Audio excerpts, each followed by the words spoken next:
Hello, everyone. Welcome to the first edition of the Perfect Game High School Notebook. I'm Tyler Russo, and I'll be joined here weekly by Colt Ollinger. Colt, how are you today? Doing good, ready to jump into a loaded week of high school baseball. We've got a breakdown for you of what happened in this week's rankings update, some standout performances for players around the country. Starting at the top, remaining at number one after taking over the top spot a week ago, the Buford Wolves are off to a 20-0 start this spring. Colt, you and I both had the chance to see them win the championship at the Showdown at the beginning of the month. How they've been doing so well since then? Well, like you said, we both got a chance to see him. Loaded roster, but it's really loaded from top to bottom. It's not just the top of this roster with the Dylan Leskos and Riley Stanfords, trading rank at the top there, but really top to bottom that this team can really get it done. You've got Jackson Brockett and Jackson Gasper giving them quality innings on the mound, as well as Nathan Smith doing a great job of handling that staff, and Brant Bockham, bringing some thump to the lineup.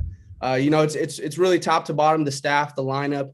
21 games, 17 runs as a staff, ERA under 1. Just something you don't really see all that often in baseball, let alone, kids these age and this kind of high school baseball atmosphere. Moving on at the top, you got IMG and Calvary Christian holding tight at the 2 and 3 spot. They played a couple games a couple weeks ago, split that series.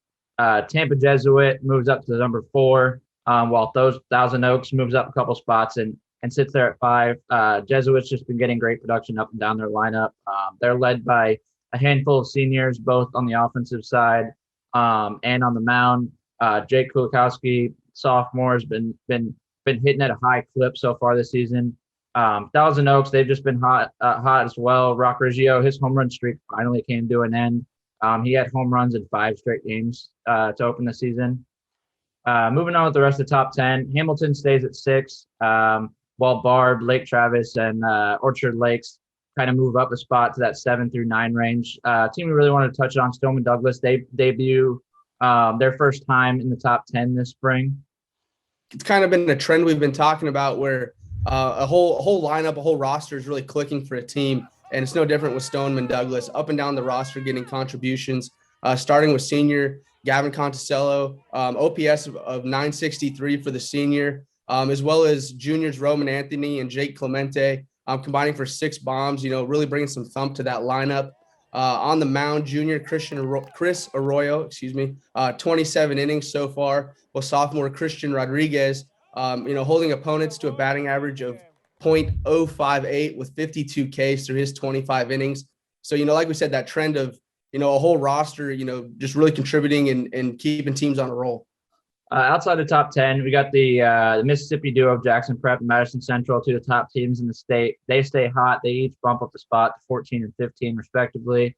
Making the biggest jump within the rankings this week is Auburn.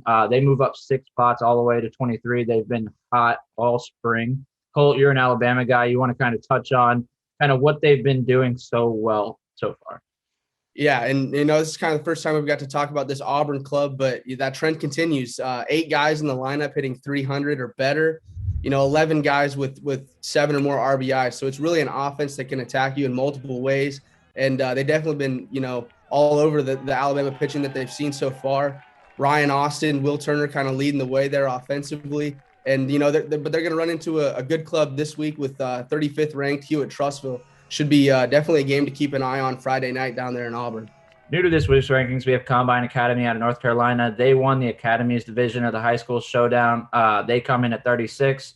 We've got a pair of California schools that move into the top 50. Notre Dame out of Sherman Oaks, they come in at 38. They have wins already against Jay Sarah or in Orange Lutheran, who we both have ranked inside the top 20. And then another win against formerly ranked Ukaipa. Harvard Westlake, also out of California, they come in at 48. They've got a win over Jay Sarah as well. They're playing good ball in the early going. Over in Texas, Friendswood, they come in at 41. They haven't lost a game through their first 16. And then Westminster Christian, a team we had in the preseason polls, they return to the top 50. They're getting back in the win column and getting great contributions from some of their talented prospects there in the lineup.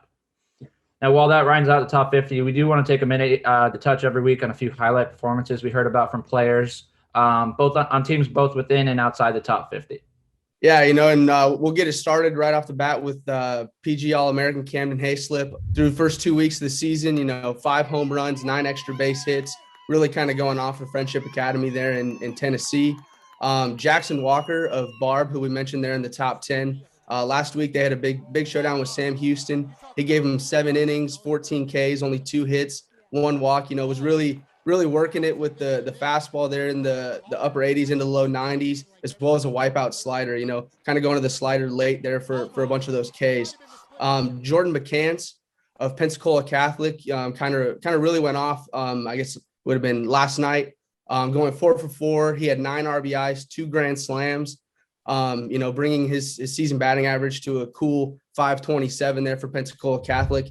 And, Westminster Christian, we mentioned right there at the back end of the 50. And South Stewart's really got it going for them, a former 14U Select Fest player, hitting 532 on the season with 25 hits, 15 of those going for extra base hits with 7 bombs. So he's kind of really a catalyst for that Westminster offense. They're really going well so far. Well, that does it for us in the first edition of the Perfect Game High School Notebook. Make sure to continue to send in and tag us in all your highlight performances and big wins so we can mention them here every week. He's Colton Ollinger, and I'm Tyler Russo, and we'll see you again next week.